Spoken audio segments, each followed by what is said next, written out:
A very good morning, my dear students. Welcome to your computer class. Today we are going to read the remaining part of this chapter. In previous video, we learned about definition and purpose of CSS, different methods of applying style sheets and using the inline styles. In this video, we read how we can change font, background, text, border and margin properties of a web page. So let us start with background properties. The background properties allow you to set the various background attributes for different element in a web page. Background properties के through हम web page के background को उसके जो attributes है उसका background हम change कर सकते हैं. So here is a list of background properties. So number 1 is background colour. Background colour हम चेंज कर सकते हैं. अगर हमने एक एलिमेंट का बैकग्राउंड कलर चेंज करना है तो हम बैकग्राउंड कलर प्रॉपर्टीज यूज करेंगे. उसकी वैल्यूज हमने उसका स्टेटमेंट क्या है, उसका सिंटैक्स कलर नेम देना है, आफ्टर दैट उसकी वैल्यू असाइन करनी है. एग्जांपल में यहाँ देखिए कि हमने पहले टैग का नाम दिया है बैकग्राउंड कलर और उसको वैल्यू असाइन की है red. Number 2 is background size, used to specify the size of a background image. जो हमारी background image है उसकी size को specify करता है. और यहाँ पर auto width in percentage, जो भी width हमने देनी है उसको percentage में show करना है. चाहे हमने उसकी width दी है चाहे height दी है उसको परसेंटेज में शो करना है. सो इसका एग्जाम्पल बैकग्राउंड साइज और ऑटो बैकग्राउंड साइज जो है उसकी 20% विड्थ होनी चाहिए और हाइट जो है वो 10% होनी चाहिए. मतलब हमारी इमेज जो है वो 20/10 के परसेंटेज में शो होगी. Next one is background image. Background image जो है वो एलिमेंट की बैकग्राउंड इमेज को स्पेसिफाई करने के लिए यूज होता है. सो इसकी वैल्यू हमने असाइन करनी है URL और उसके अंदर इमेज का URL. URL मतलब होता है यूनिफॉर्म रिसोर्स लोकेटर, मतलब इमेज का एड्रेस. ओके, तो इसका एग्जांपल देखिए बैकग्राउंड इमेज URL जो हमने टैग दिया और उसके अंदर हमने क्या दिया है, इमेज का एड्रेस, इमेज का नाम दिया है. Okay. Next one is background attachment, used to decide whether the background will be scrolling or fixed. ये बैकग्राउंड अटैचमेंट ये फिक्स करता है, ये डिसाइड करता है कि जो बैकग्राउंड है वो फिक्स्ड होना चाहिए या मूविंग करता हुआ होना चाहिए. सो you can read the other background properties from your book at the page number 80. Got it? So next one is text properties. अब ये टेक्स्ट प्रॉपर्टीज क्या करता है, the text properties are used to modify the visual appearance of a text.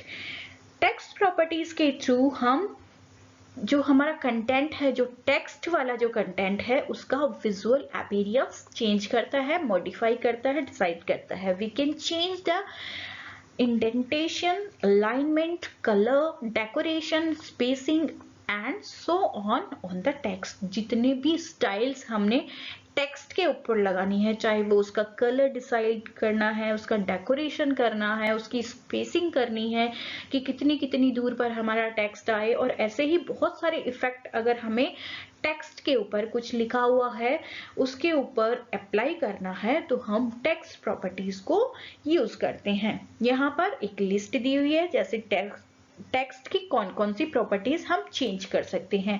जैसे colour उसका change कर सकते हैं, कुछ भी लिखा हुआ है उसका कलर हम चेंज कर सकते हैं. लाइन हाइट, लाइन की जो हाइट है उसको हम चेंज कर सकते हैं. लेटर, बिटवीन लेटर उसकी स्पेसिंग कितनी होनी चाहिए उसको हम मॉडिफाई कर सकते हैं, उसको स्पेसिफाई कर सकते हैं, डिसाइड कर सकते हैं. Next one is text alignment.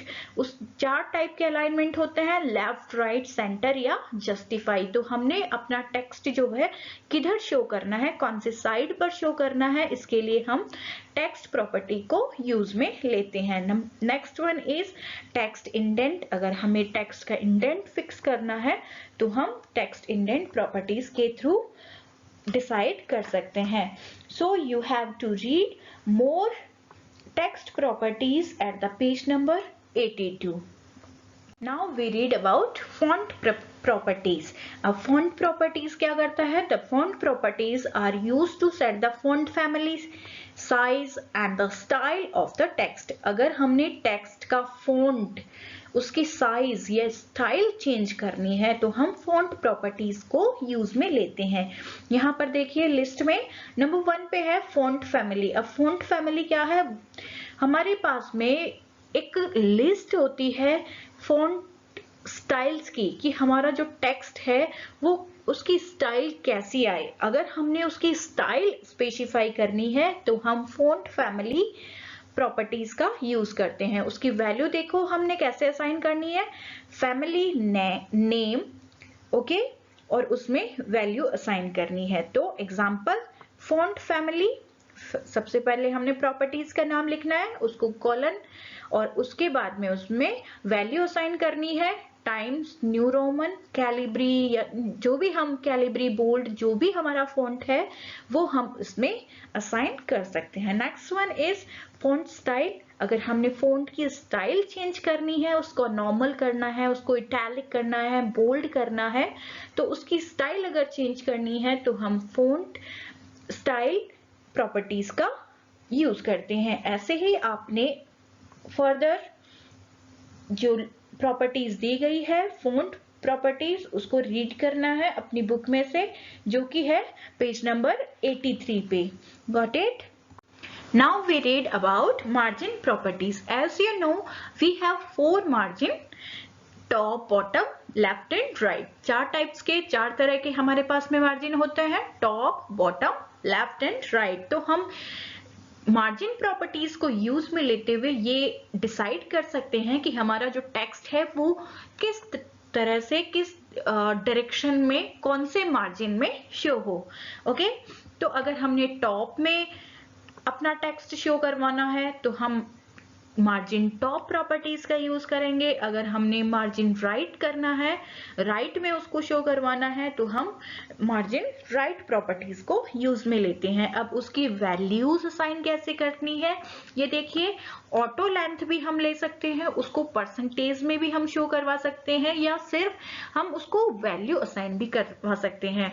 सो यहाँ पर 3 वे है जिसको यूज में लेते हुए हम इस मार्जिन प्रॉपर्टीज को यूज करते हैं।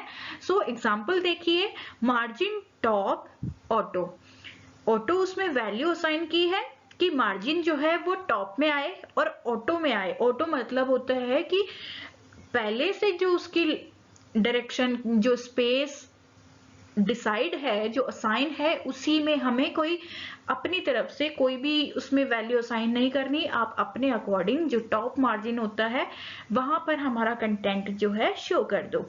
Next one is bottom margin, और इसमें वैल्यू दी गई है 5 कि हमने अपना जो टेक्स्ट है, जो वैल्यू है, जो कंटेंट है वो बॉटम में शो करवाना है, लेकिन जो स्पेस है वो कितना होना चाहिए, 5 होना चाहिए। नाउ थर्ड नंबर हम स्टाइल देखेंगे कि मार्जिन जो है वो लेफ्ट में हो। लेफ्ट मार्जिन उसने प्रॉपर्टीज दी है और उसमें वैल्यू असाइन कर दी है 3%। तो 3% हमारा जो कंटेंट है वो 3% स्पेस छोड़कर शो होगा। तो हम जो मार्जिन प्रॉपर्टीज है उसको 3 टाइप से स्पेसिफाई करवा सकते हैं, शो करवा सकते हैं। Got it? Now we can see the border properties. अब बॉर्डर प्रॉपर्टीज क्या करता है? These properties help to changing the colour, style, width and radius for the borders around the element. ये properties colour, style, width and radius जो है वो specify कर सकती है एक एलिमेंट के बॉर्डर्स की। Got it? So we can see number 1 is border color. You can see these properties at the page number 85 in your book. So here we read about border color. अगर हमने border का color change करना है तो हम border color properties को use करेंगे। border की width हमने change करनी है या border का radius change करना है तो उसके according हम इन properties को use करेंगे। So my dear scholars, I hope you understand all these topics. This is your homework. Read the page number 80 to 85 from your computer book. Next one is draw and learn the tables of background properties, which is given at the page number 80, font properties at the page number 83 and the margin properties at the page number 84. इन तीनों properties की जो table है वो आपने अपनी computer notebook में neatly draw करनी है. Okay, thank you and have a nice day.